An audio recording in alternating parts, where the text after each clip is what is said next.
Hey, what's going on, everybody? Steve here, Rake and Profit over at rakeandprofit.com. And in today's video, I want to share with you 4 ways that you can save money in your Amazon business, especially if you're doing eBay to Amazon flipping, which is what I do. So essentially, my business is very similar to somebody who goes to a thrift store, somebody who goes to maybe garage sales, maybe somebody who goes to estate sales, right? That type of person is going to a thrift store, finding undervalued deals. They're driving all around, they're bringing them home, they're listing them, shipping them, selling them on Amazon FBA. My business is pretty much the same, but the only thing that differs is we buy all of our items on eBay and then we resell them on Amazon, okay? So this is what I've been doing for the last almost 5.5, 6 years now. I've done over $3 million in sales with this method. No, it is not drop shipping. I am taking possession of the products. When you're drop shipping, you hear people doing like eBay to Amazon drop shipping. That's when you're pretty much just like buying products and you're not even taking possession of them and you're just like having them shipped directly from eBay to an Amazon seller. That's against terms of service. I do not do that. I have these items that I purchase either come to my house or a prep center, which is what I use now. I've been using Little Owl Prep for the last 2 years.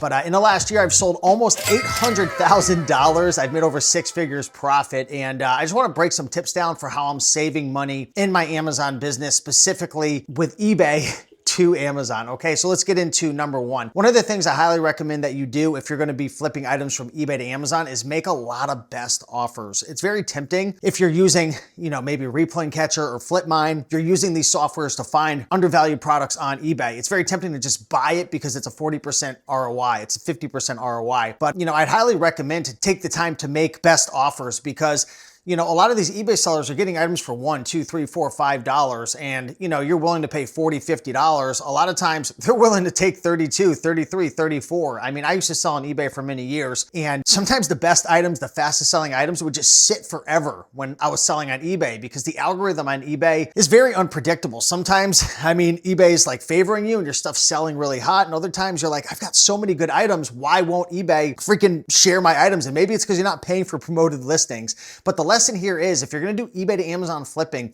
make a ton of best offers. You're not going to get them all accepted, but if you make best offers that are 10, 20, 30% off, a lot of times these sellers will accept it. And you have to keep in mind, we're not doing this to just, beat up these eBay sellers. We have to account for returns, lost shipments.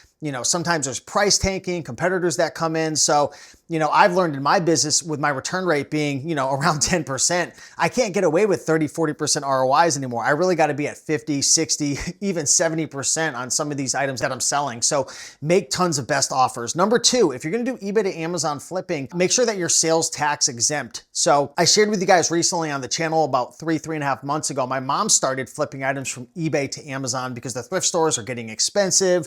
There's a lot of competitors there. They've jacked up the prices. The quality has just really gone downhill. Plus with the buy box issues with used books, so on and so forth, things just weren't really selling. So I've gotten my mom over to selling a lot more new items like new DVDs, new CDs, new board games, new toys. She's focusing mostly on DVDs right now just because she doesn't have like a ton of money to invest in like a lot of the office supplies and electronics and tools that I'm flipping. But it was really easy. If you go to this website, rakeandprofit.com/tax, that will redirect you to eBay's website and little tax section that will share with you the instructions for how to become sales tax exempt, which essentially means if you buy an item for $100 on eBay to resell it on Amazon for $200, if you live in Connecticut, your sales tax is going to be 6.35%, which means you're not going to pay just $100, you're going to pay $100 plus the sales tax, which would be about $106 in that situation. So by going to rakeandprofit.com/tax, going to eBay, seeing what they want, usually it's like a reseller's certificate or some type of form they want you to fill out to prove that you're reselling these products. You don't have to pay sales tax on the items that you're buying,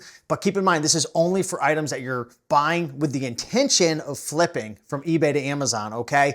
And the reason that you're not having to pay sales tax is because you're having to pay it on the back end when you sell the items. So you only have to pay it once, not when you buy it and when you sell it. So if you're reselling items, similar to like if you're a thrifter, you could actually bring in your reseller certificate to the thrift stores, Goodwill, so on and so forth. And they have to, not charge you because, you're a reseller, right? So number 1, make tons of best offers. Number 2, become sales tax exempt. It took my mom, I think 48 hours, because the first time we did it, we made an error on it. We submitted the sales use tax instead of submitting the reseller certificate. So we had to fill out like a little form or whatever, but just do it the right way. Make sure the information's accurate, and then you won't have to pay sales tax. Oh, and one more tip.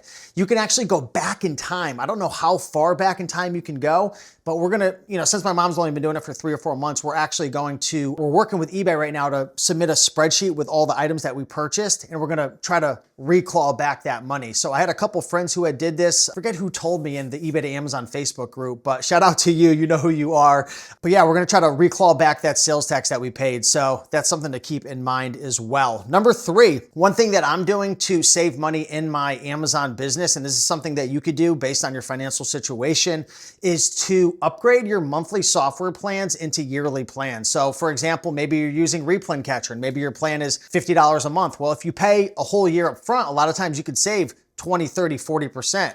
I just did this last night with Keepa. I know that I'm going to be using Keepa. I mean, it's one of the #1 tools that I use to do product research and whatnot. Keepa had a little, not even a deal, just inside of the settings saying, if you upgrade and pay 1 year at a time, save 20%. Why not, right? Save 20%, lower my expenses. I won't have that monthly bill hitting me in 2026. Plus it'll lower my tax liability. So everybody's in a different situation. I know this applies as well to GoToLister, Be Cool, SellerAmp. A lot of these softwares, they appreciate you paying up front because it keeps, the lights on for them and paying their team and their staff and development costs and whatnot. And it works out for you because you're able to essentially lower your overall bill, even though you have to bring that money up front. But say you made a ton of money in 2025 and you want to lower your tax liability, start to pay as many upfront costs as you possibly can and, lower your tax liability plus lower your overall subscription, to the softwares and whatnot. Again, not everybody could do it, but something to keep in mind.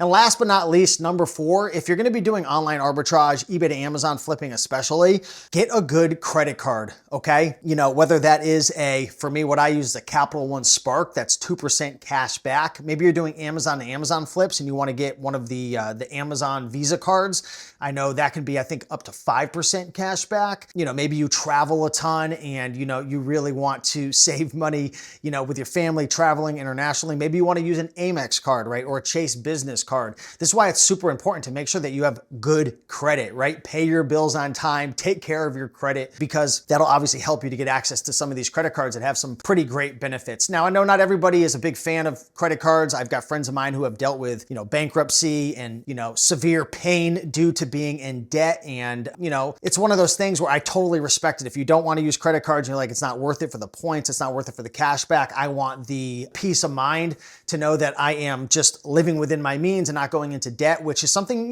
we all have to be aware of when we're doing, any form of selling on Amazon. It's easy to look at the numbers and it's easy to say, I'm going to make all this money, but what happens if you get a Section 3? What happens if you get shut down? What if Amazon loses a bunch of your inventory? I mean, there's pros to selling on Amazon. I mean, I love selling on Amazon, but there's cons and there's risks. And a lot of people, they only look at the good and they don't look at the bad and they don't think anything's ever going to go wrong. Well, I dare you to Google Murphy's Law. What can go wrong will go wrong. And I can promise you it'll most likely happen in an Amazon business. So, I totally respect if you're not all about credit cards, but those are the 4 tips to save money this year, moving into the new year. Make tons of best offers. If you're doing eBay to Amazon flipping, especially Replan Catcher, make a ton of best offers, right? Slowly but surely, this is what I did when I was thrifting. I used to accept $5 profits thrifting and then $7 and then $10. Slowly raise the bar, not only your total profit, but your ROI, and make a bunch of best offers. All because you're going to make $12 doesn't mean you should accept it. How long is it going to take to sell? Is it a safe item? Is it a high risk of getting an IP complaint? Is it a replan? Is it not a replan? How long until you get your money back? If it's not checking off all the boxes, then make a freaking lowball offer or make a 20, 30% off. If you get it, great.